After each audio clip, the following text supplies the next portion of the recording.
Olá, terceiro ano, tudo bom com vocês?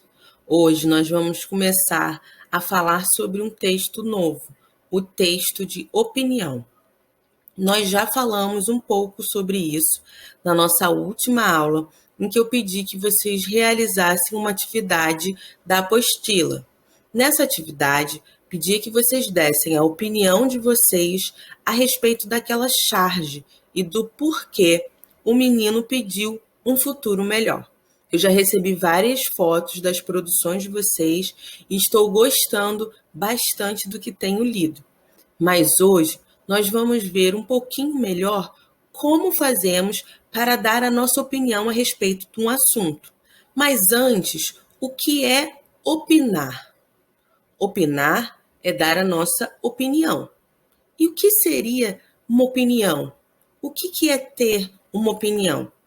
Ter uma opinião é ter um julgamento, ter uma ideia a respeito de um assunto. É o seu ponto de vista, é a sua maneira de pensar. Por isso que cada um tem uma opinião diferente, às vezes sobre o mesmo assunto. E às vezes é um assunto nem tão polêmico, mas podemos ter opiniões diferentes na mesma sala, por exemplo. A depender do ponto de vista em que você observa aquele fato, ou uma imagem, ou um acontecimento, se você participou dele, ou se você só ouviu falar, a sua opinião pode ser diferente. Por exemplo, num jogo de futebol. Atualmente, nós estamos com jogos de futebol sem público. Então, é mais difícil termos opiniões diferentes, porque estamos ligados à imagem, ao que as câmeras pegaram. Mas numa situação de possível falta, mas interpretativa. Ou seja, o ângulo em que o juiz observou vai dizer se ele achou que foi falta ou não. Às vezes ele não achou que foi falta, mas o ângulo da câmera que filmou, porque a gente sabe que no estádio nós temos câmeras de diversos ângulos, então a gente tem esse recurso da máquina para além do recurso humano, então esse recurso visual pegou um ângulo que demonstrou que foi falta sim. E aí fica naquela discussão que porque o juiz não deu falta, será que interpretou errado ou será que não quis dar a falta mesmo? Então, porque o ser humano, ele só consegue ter um ponto de vista. Eu só consigo ver para onde estou olhando. O que está atrás de mim, eu não consigo ver. O que está dependendo muito distante para os lados, eu não consigo ver. Apesar de nós termos essa visão periférica que pega alguma coisa aqui desse lado e alguma coisa aqui desse outro lado, nós não conseguimos ver com um alcance elevado. Então, cada um de nós tem um ponto de vista. Vamos exemplificar o que é ponto de vista? Observe essa primeira imagem. Nessa primeira imagem, nós temos um desenho no chão. De um lado, o homem diz que são 4, e do outro lado, o homem diz que não, são 3. São 4 ou são 3? Quem está com a razão? Nesse caso, nós não temos a razão para nenhum dos dois lados, porque se você olhar pelo ângulo do homem que diz que são 4, realmente parece que são 4 toras de madeira, 4 palitos, vamos dizer assim. E do ângulo do homem que fala que são 3, realmente parece que são 3. Um desenho ali brinca com os ângulos, brinca com os pontos de vista, brinca com as maneiras de ver o mundo, as maneiras de pensar. E assim também é de acordo com determinado fato.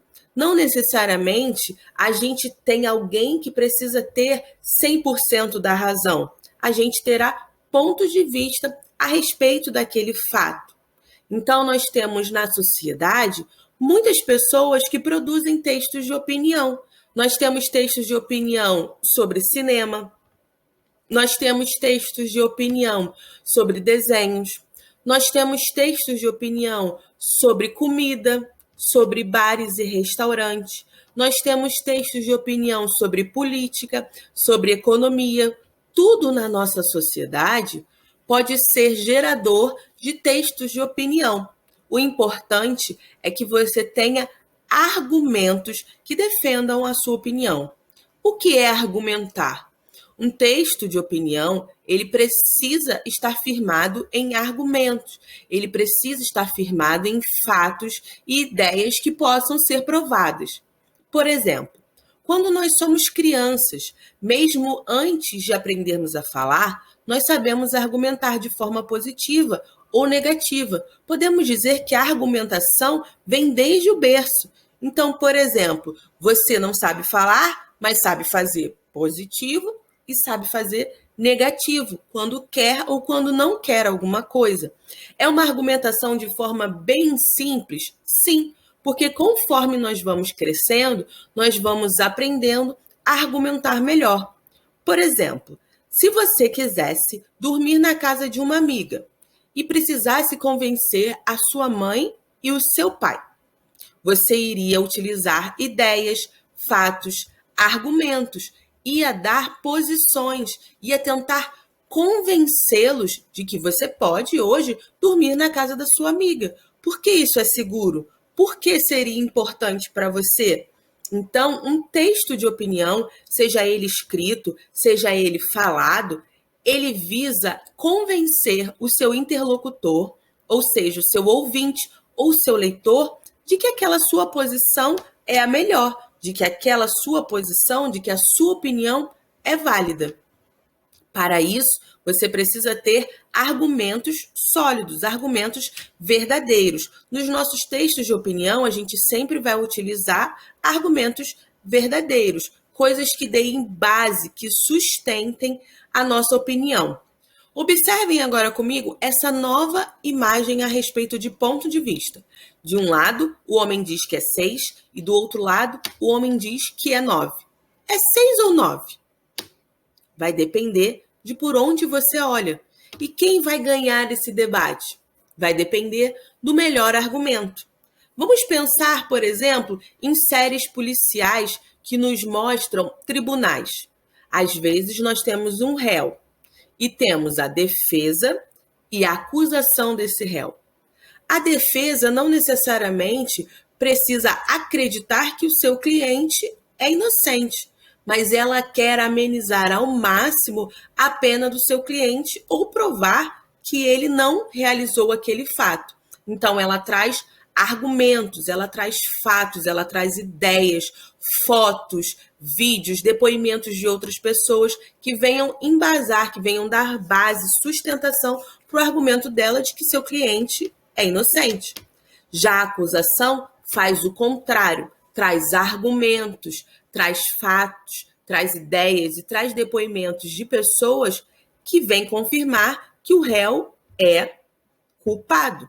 E o argumento que convencer melhor o júri, que convencer melhor o juiz, os fatos que forem verídicos, irão ganhar nesse debate. Nós vemos isso em todas as áreas da nossa sociedade. Nós temos debates a respeito de educação. Nesse momento, é melhor continuar com o ensino à distância? É melhor voltar para as aulas presenciais? Nós temos argumentos e debates, nós temos opinião a respeito da economia. É melhor reabrir? É melhor manter fechado? Os deliveries estão funcionando? Nós temos debate a respeito da saúde. Privatiza a saúde? Não privatiza a saúde? Todos esses debates são válidos e trazem opiniões que querem convencer o interlocutor, querem nos convencer a pensar por um ou por outro modo. E isso é importante para construir o nosso senso crítico a respeito dos assuntos. Antes de nós sabermos como um texto de opinião se organiza, vamos ver um texto que eu separei aqui. É um texto de opinião crítico a respeito do filme Os Incríveis 2. Então, encontra-se no site canaltech.com.br. A crítica é de Sirhan Félix. E o título da crítica é Os Incríveis 2 ou Aceita que Dói Menos, Querida. Então, nós vemos que o título já vem trazendo sobre o que irá ser falado. Os textos de opinião, eles geralmente são estruturados de que forma? Primeiro você coloca a sua opinião a respeito do assunto, depois traz os argumentos que dão base para a sua opinião e conclui retomando e reafirmando a sua opinião. Vamos tentar observar todas essas características nesse texto de opinião sobre o filme Os Incríveis 2? Há 14 anos, estreava Os Incríveis nos cinemas. Animação que se tornou um marco em diversos aspectos. Além de trazer o subgênero dos super-heróis mais à tona para o mundo infantil e elevar o nível gráfico de personagens criados em computador, provocava discussões mais do que pertinentes sobre os limites do que é ser um herói e sobre família. Essas questões abraçavam de tal forma a natureza adulta que aquele filme, à época, era o ápice da união mais sincera e efetiva entre os universos de pais e filhos. Em 2004, o filme de Brad Bird evidenciava, novamente e em definitivo dentro do cinema americano, que uma boa animação não é feita somente para crianças, que as melhores animações jamais serão restritas ao público infantil. Então, aqui nós já encontramos no primeiro parágrafo, na abertura do texto de opinião, a opinião desse autor, que as animações, as boas animações, não são restritas somente ao público infantil, e que o Brad Bird, que aqui no caso deve ser o diretor do filme, né? Ele evidenciou novamente esse aspecto e trouxe isso em definitivo para o cinema americano. Então, nós já observamos aqui no primeiro parágrafo que ele está dizendo que Os Incríveis 2 foi uma boa tacada, assim como Os Incríveis 1 elevou a produção das animações, Os Incríveis 2 veio na mesma linha. Mas vamos continuar e observar os argumentos que ele traz. Upgrade no conteúdo. Retornando para uma continuação, após conduzir a obra-prima Ratatouille e passando por boas experiências em live action, Bird demonstra que sua compreensão de tempo e público está bem ajustada. À frente também do roteiro, ele entende que o público que criou memórias afetivas com o primeiro filme era justamente formado por crianças e que, para os hoje jovens e adultos, precisava fazer um upgrade no conteúdo. Assim, o roteirista e diretor inicia o filme justamente onde o seu antecessor foi finalizado, e permanecendo dentro dos conflitos familiares, não demora para inserir atualizações temáticas mais do que pertinentes. Enquanto a mulher elástica recebe poderes sociais na luta pela legalização dos heróis no filme e referentes ao processo da luta por igualdade entre os gêneros no mundo real, o Senhor Incrível passa a perceber que são necessários mais do que superpoderes para cuidar da tríade casa, filhos, vida própria. Então aqui ele traz suavemente quais os argumentos que ele acha que elevaram o filme. Então a inserção de atualizações temáticas sobre questões ali que giravam também em torno do filme para além. Então, a luta de igualdade de gêneros, essa questão do homem ter superpoderes, mas não conseguir lidar com os problemas simples, casa, filhos e vida. Sem se tornar abarrotado de críticas ao conservadorismo e ao machismo, Os Incríveis 2 consegue ser de uma leveza fantástica. Muito se deve, sem dúvida alguma, ao membro mais novo da família Pera, o Zezé, construído como alívio cômico. O bebê não somente diverte muito, como é o motor de outro questionamento. Um que ultrapassa as telas do cinema como a melhor das metalinguagens. De onde vem a reeducação? Ao mesmo tempo, a resposta está passando ali na frente, com personagens desenhados e falas escritas por um dos grandes nomes do cinema animado atual. Se as crianças mais novas ainda não conseguem compreender as lições transmitidas pelo filme, a certeza é de que elas, as lições, vão sendo internalizadas. O amadurecimento depende da totalidade que está ao redor. Seja família, amigos, atitude de terceiros, filmes e tudo o que for a mais. Sempre estará havendo uma construção interna quando se é criança. E nem tudo está perdido para os adultos. O arco dramático do Senhor Incrível é a prova de que se pode conhecer e reconhecer as ações de quem está ao lado, geralmente em um silencioso e cansativo trabalho, fazendo tudo o que lhe é socialmente e erroneamente imposto, com pouco ou nenhum auxílio. Aceita que dói menos, querida. Os Incríveis 2 é, no final das contas, uma animação que sabe muito bem onde está pisando, por onde está passando e de onde veio.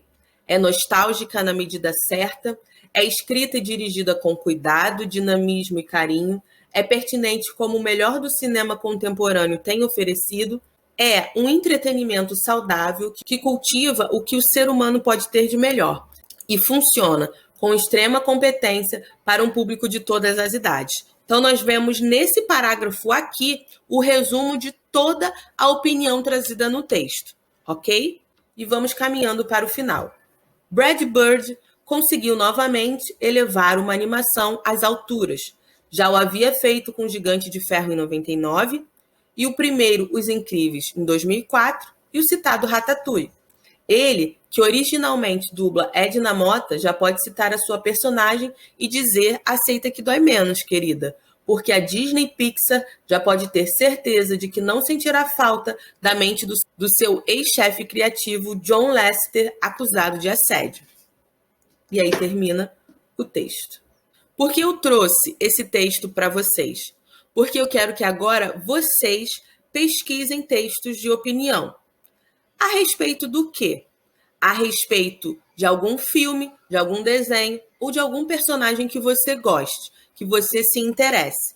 Você vai pesquisar um texto de opinião a respeito desse filme, desse personagem ou desse herói, desse desenho, e vai indicar a opinião daquele autor a respeito do assunto.